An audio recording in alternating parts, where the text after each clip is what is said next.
سفیان نے بیان کیا، ان سے ابن جریج نے، ان سے عمرو بن دینار نے، ان سے ابو معبد نے اور ان سے عبداللہ بن عباس رضی اللہ عنہ نے بیان کیا کہ ایک شخص نبی کریم صلی اللہ علیہ وسلم کی خدمت میں حاضر ہوا اور عرض کیا، یا رسول اللہ، میرا نام فلاں جہاد میں جانے کے لیے لکھا گیا ہے، ادھر میری بیوی حج کرنے جا رہی ہے۔ آپ صلی اللہ علیہ وسلم نے فرمایا کہ پھر جا اور اپنی بیوی کے ساتھ حج کرا۔ صحیح بخاری حدیث نمبر 3061۔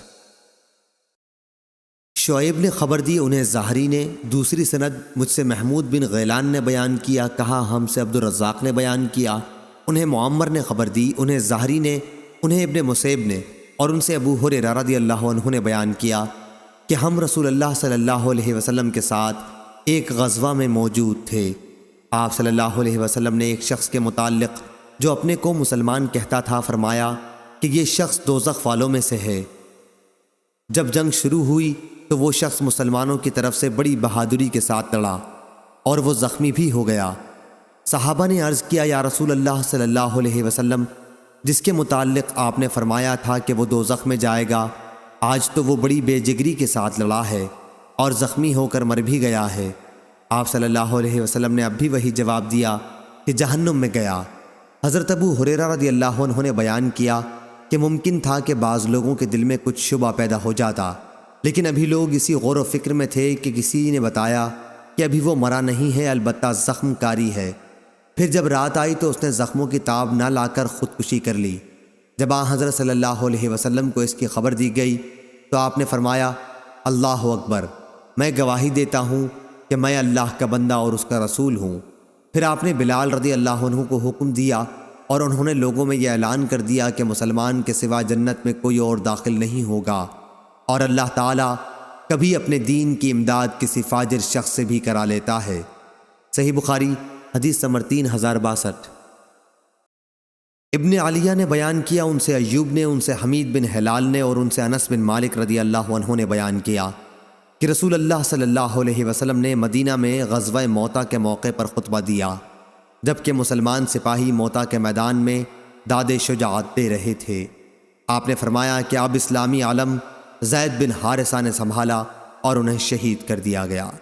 پھر جعفر نے علم اپنے ہاتھ میں اٹھا لیا اور وہ بھی شہید کر دیے۔ اب عبداللہ بن رواحہ نے علم تھاما، یہ بھی شہید کر دیے گئے۔ آخر خالد بن ولید نے کسی نئی ہدایت کے بغیر اسلامی علم اٹھا لیا ہے اور ان کے ہاتھ پر فتح حاصل ہو گئی، اور میرے لیے اس میں کوئی خوشی کی بات نہیں تھی۔ یا آپ نے یہ فرمایا کہ ان کے لیے کوئی خوشی کی بات نہیں تھی کہ وہ شہداء ہمارے پاس زندہ ہوتے، کیونکہ شہادت کے بعد وہ جنت میں عیش کر رہے ہیں۔ اور انس رضی اللہ عنہ نے بیان کیا کہ اس وقت حضرت صلی اللہ علیہ وسلم کی آنکھوں سے آنسو جاری تھے۔ صحیح بخاری حدیث نمبر 3063۔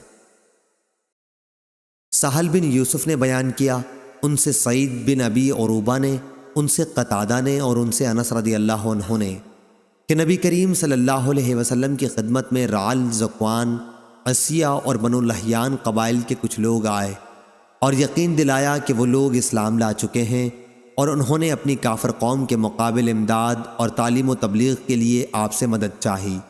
تو نبی کریم صلی اللہ علیہ وسلم نے 70 انصاریوں کو ان کے ساتھ کر دیا۔ انس رضی اللہ عنہ نے بیان کیا، ہم انہیں قاری کہا کرتے تھے۔ وہ لوگ دن میں جنگل سے لکڑیاں جمع کرتے اور رات میں نماز پڑھتے رہتے۔ یہ حضرات ان قبیلے والوں کے ساتھ چلے گئے، لیکن جب بئر معونہ پر پہنچے تو انہی قبیلے والوں نے ان صحابہ کے ساتھ دغا کی اور انہیں شہید کر ڈالا۔ حضور اکرم صلی اللہ علیہ وسلم نے 1 مہینے تک نماز میں قنوت پڑھی اور رعل و ذکوان اور بنو لحیان کے لیے بد دعا کرتے رہے۔ قتادہ نے کہا کہ ہم سے انس رضی اللہ عنہ نے کہا کہ ان شہداء کے بارے میں قرآن مجید میں ہم یہ آیت کیوں پڑھتے رہے؟ ترجمہ: ہاں، ہماری قوم مسلم کو بتا دو کہ ہم اپنے رب سے جا ملے اور وہ ہم سے راضی ہو گیا ہے اور ہمیں بھی اس نے خوش کیا ہے۔ پھر یہ آیت منسوخ ہو گئی تھی۔ صحیح بخاری حدیث نمبر 3064۔ قتادہ نے بیان کیا، کہا کہ ہم سے انس بن مالک رضی اللہ عنہ نے ابو طلحہ رضی اللہ عنہ سے بیان کیا کہ نبی کریم صلی اللہ علیہ وسلم کو جب کسی قوم پر فتح حاصل ہوتی تو میدان جنگ میں 3 رات قیام فرماتے۔ روح بن عبادہ کے ساتھ اس حدیث کو معاذ اور عبد الاعلیٰ نے بھی روایت کیا۔ دونوں نے کہا ہم سے سعید نے بیان کیا، انہوں نے قتادہ سے، انہوں نے انس سے، انہوں نے ابو طلحہ سے، انہوں نے حضرت صلی اللہ علیہ وسلم سے۔ صحیح بخاری حدیث نمبر 3065۔